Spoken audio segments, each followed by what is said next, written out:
On this day in 1967, Celtic lost 2-1 to Racing Club in Buenos Aires in the World Club Championship.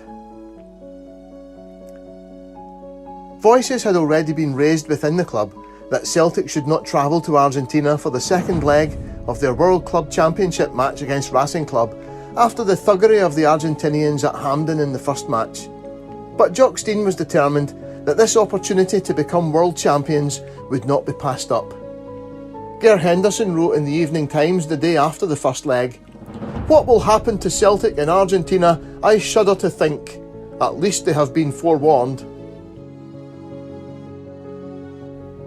Having won the first leg 1-0, Celtic knew the worst that could happen would be a third match in neutral Uruguay if they lost.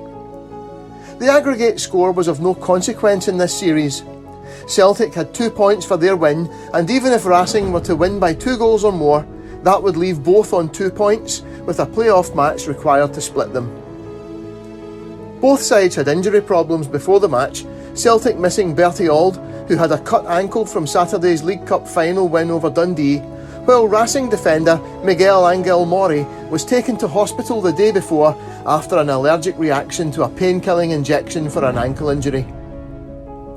While Racing's approach was once again cynical and brutal, most of the trouble in Buenos Aires occurred off the pitch, and most damagingly around it. As the teams warmed up before kick-off, Ronnie Simpson had his head split open by a missile of some description, which, if it was thrown by a fan, travelled a considerable distance from the terracing.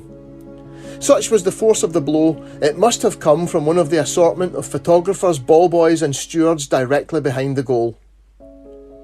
Jock Stein and Sean Fallon both ran onto the pitch as Simpson was surrounded by colleagues and photographers and discussed pulling out of the match there and then, but the directors could not be reached to make a decision. When the match eventually kicked off 10 minutes late, Celtic lined up Fallon, Craig, Gemmell, Murdoch, McNeil, Clark, Johnston, Wallace, Chalmers, O'Neill, Lennox. Celtic were on the attack for the first 20 minutes, during which Steve Chalmers and Willie Wallace both required treatment after being hacked by Racing defenders, and they went in front after Jimmy Johnston was hauled down in the box by Racing goalkeeper Sejas. The Times reported on the 2nd of November 1967, "The Celtic winger beat 3 defenders and was going round the goalkeeper when his ankle was grasped. It was beyond argument a penalty kick, but when Gemmell took it, there were 12 photographers on the field among the gesticulating players who were trying to distract him. The speed of his kick beat the goalkeeper." The goalkeeper was also outside the 6-yard box when the ball squeezed past him. Jimmy Johnston had what looked like a good goal disallowed, and Steve Chalmers hit the post on 34 minutes, but almost immediately Racing equalised, Raffo heading over Fallon. 3 minutes into the second half, Racing went ahead through Cardenas, and Celtic, struggling against the heat, seemed to run out of steam. John Fallon had one of his best matches, making several outstanding saves, but in the end, Celtic's battered and bruised players faced the unwanted prospect of a play-off in Montevideo 3 days later. The Times reported, "As a football spectacle, this World Championship was a flop. Racing would not allow Celtic to play football.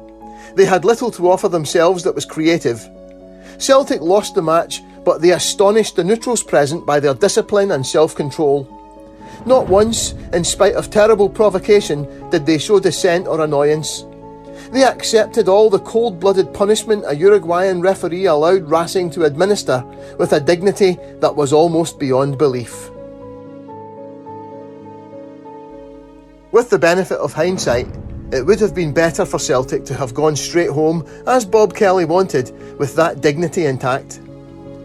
Gerald McNee writes in his Story of Celtic, "Chairman Bob Kelly wanted to fly straight home. His worst fears had been realised. But Secretary Desmond White wanted to stay. He felt that to go home immediately after a 2-1 defeat would let Celtic's enemies call them cowards. James Farrell, who had just joined the board, was left in an invidious position, but he too eventually decided on playing the third game. Celtic's fourth director, Tom Devlin had not gone to South America because of illness. Jock Stein wanted to play because he believed his players were good enough, and the thought of getting out of the Argentine before a neutral crowd eventually won the day. A plaintive-sounding Jock Stein was quoted in several newspapers the following day. "We don't want to go to Montevideo or anywhere else in South America for a third game, but we know we have to."